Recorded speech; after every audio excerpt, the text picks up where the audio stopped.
مسجد میں نعت خوانی کے تعلق سے آپ نے فرمایا کہ کرنی ہے، تو جیسے اگر کسی کے گھر کی شادی ہے یا کوئی گھر کا فنکشن ہے، اگر یہ مسجد میں کہیں گے ہمیں مسجد میں نعت خوانی کرنے تو ہم نے مدنی مذاکرے میں سنا ہے، تو روزانہ کسی نہ کسی کے گھر پر کوئی نہ کوئی اگر تقریب ہے اور وہ نعت خوانی کے لیے مسجد کی طرف اگر جاتے ہیں تو ایسا کیسا پھر مسجد کی بجلی وغیرہ جو استعمال ہو کیا اس کی پیمنٹ کریں گے، کیا ہوگا؟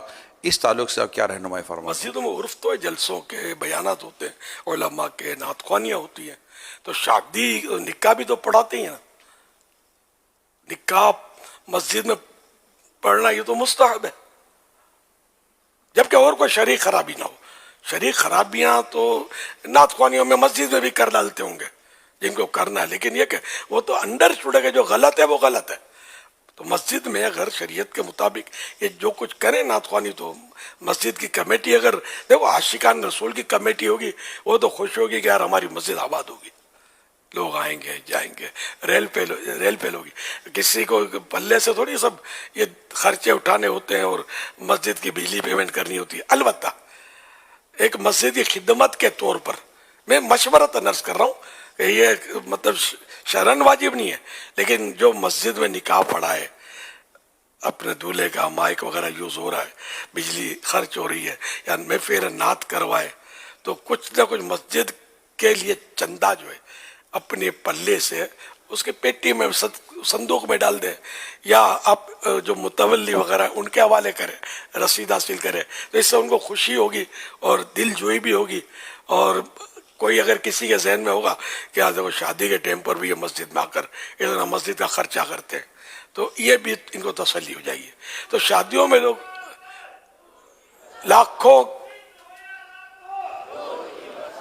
لاکھوں کروڑوں روپے لوگ شادیوں میں خرچ کرتے ہیں، تو 1500 روپے اگر دے دیے مسجد کو تو بلکہ زیادہ دینے چاہیے۔ مسجد کو دینے میں تو کوئی خسارہ تو ہے نہیں، اللہ کے گھر میں ہی دے رہے، کسی فرد کو تو ویسے بھی نہیں دے رہے، تو یوں کرنا چاہیے، میرا مشورہ ہے۔ یا ویسے ہی کوئی عرس کریں یا کسی طرح کی محفلیں کریں مسجد میں، تو کچھ نہ کچھ مسجد کے اس میں ہیلپ کرنی چاہیے، تو ان کے دل میں بھی اگر کوئی بات شیطان ڈالے تو نکل جائے، اور ایک مسجد کی خدمت ہو جائے کسی بہانے۔ ورنہ یہ عرسوں پر وہ کم خرچہ کرتے ہیں یار، لاکھوں روپے کرنے والے کر ہی رہے ہوتے ہیں، بھلے کریں، جائز طریقے پر کرتے ہیں تو ہمارے لاکھوں سلام اور قبولیت کی دعا۔ تو کچھ مسجد کو بھی دے دیا کریں۔ اگر ہال بک کریں تو ہال تو لاکھ روپے بھی ہوتا ہوگا کرایہ، ہاں، اور کر بھی سکتے ہیں، کرنا چاہیں، اور کرایہ زیادہ ہوتا ہے، صحیح کہہ رہے ہیں۔ حال میں جیب بے حال ہو جاتی ہے، ہاں، اور مسجد میں 100 روپے نہیں نکلتے یار، سمجھے؟ تو اب حال کو لاکھ دیتے ہو تو یار اللہ کے گھر کو 25,000 روپے تو دے دو یار۔ اچھا میں نے کم کہہ دیے تو اس سے یہ بھی دے دیں تو غنیمت نہیں دیں گے، مسجد کو نہیں دیں گے، یہ حال والوں کو دیں گے۔ بڑی الٹی منطق ہے ہماری، سوچیں بہت عجیب و غریب ہو گئی ہیں۔ اچھا، آپ آلٹرنیٹ بھی بیان کر رہے ہیں، اب یہ ذرا ان کو بھی ذرا نعم البدل دے دیں کہ جو گلیوں میں میت کے لیے بچھاتے، اب ان کو یہ آپ کی بات پہنچے گی تو بولو بھائی حضرت کو یہ تو کہیں کہ ہمیں کو بتا دے بھائی ہم کہاں بیٹھے ہیں، میت کے لیے ہو گیا، اب اصال ثواب کے لیے آ رہے ہیں، فاتحہ کرنا ہے، اب کہاں جائے بھائی، گھر تو ہے اتنا سا، چھت پر چڑھے تو ہم چڑھ نہیں سکتے، گلی میں بیٹھتے تو کہتے بھائی گلی بند ہو جاتی ہے، تو اب کیا کرے بھائی، ہمیں تو بھی تو تعزیت تو کرنی ہے نا۔ حضرت تو فرماتے ہیں کہ بھائی یہ تعزیت کرنی چاہیے، اب تعزیت کے لیے حضرت فرماتے ہیں کہ گلی میں چادر نہ بچھاؤ، گلی میں ٹینٹ نہ لگاؤ، تو جائیں تو جائیں کہاں؟ مدینے، آؤ مدینے چلتے ہیں۔ لے چلیں بابا، لے تو چلیں۔ مدینے والے آقا صلی اللہ علیہ وسلم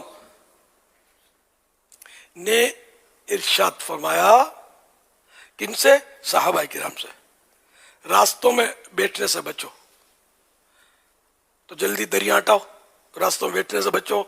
مدینے والے کا حکم آ گیا، ایسا بیٹھنا جو جس سے لوگوں کو تکلیف ہو رہی ہو، ہے نا؟ تو صحابہ کرام نے عرض کی، بسا اوقات کبھی ہمیں وہاں بات چیت کرنے کے لیے بیٹھنا پڑ جاتا ہے۔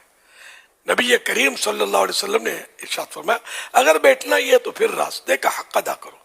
انہوں نے عرض کی، یا رسول اللہ صلی اللہ علیہ وسلم، راستے کا حق کیا ہے؟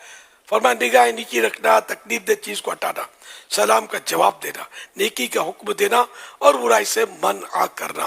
حوالہ بخاری شریف جلد 4 پیج نمبر 165، حدیث نمبر 6229۔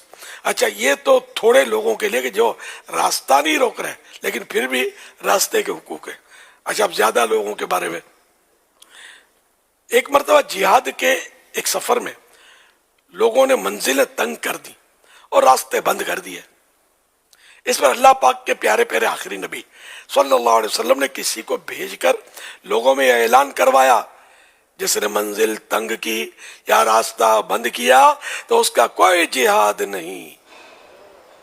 حوالہ ابو داؤد شریف جلد 3 صفحہ نمبر 58، حدیث نمبر 2629۔ اس حدیث مبارکہ کے الفاظ منزلیں تنگ کر دی اور راستے بند کر دیے کے تحت حکیم الامت مفتی احمد یار خان نعیمی رحمۃ اللہ علیہ لکھتے ہیں، اس طرح کے بعض لوگوں نے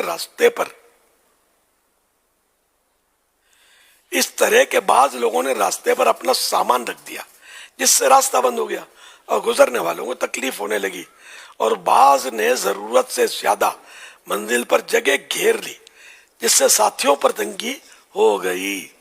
میرات المناجی جلد 5 498۔ تو ابھی حدیث میں نے آپ کو سنا دیا، محفلیں جمائیں یا جلسے کریں یا تعزیتی طور پر مطلب گلیاں گھیریں، اب میں نے تو اللہ کے نبی صلی اللہ علیہ وسلم کے فرمان آپ کو سنا دیے۔ اس میں سے کوئی راستہ نکلتا ہو تو نکالیں، ورنہ نکلے گا نہیں۔ ہم دامن مصطفیٰ تھام کر انشاءاللہ اور آقا کے پیچھے پیچھے جنت میں جانا چاہتے ہیں تو آقا کی بات مانیں گے اور انشاءاللہ جنت کی راہ لیں گے۔ باغ جنت میں محمد مسکراتے جائیں گے، پھول رحمت کے جھڑیں گے، ہم اٹھاتے جائیں گے۔ تو ہم نے حقوق عامہ تلف نہیں کرنے، ضائع نہیں کرنے، لوگوں کا راستہ تنگ نہیں کرنا، لوگوں کا راستہ کھولنا ہے۔ ہمیں لوگوں کو تکلیف نہیں دینی بلکہ لوگوں کو راحت پہنچانی ہے، سکون دینا ہے، قرار دینا ہے۔ ہمیں کوئی تکلیف دیتا تو کیسی تکلیف ہوتی ہے، تو ہمیں بھی لوگوں کو تکلیف نہیں دینی۔ صلو علی الحبیب صلی اللہ علی محمد۔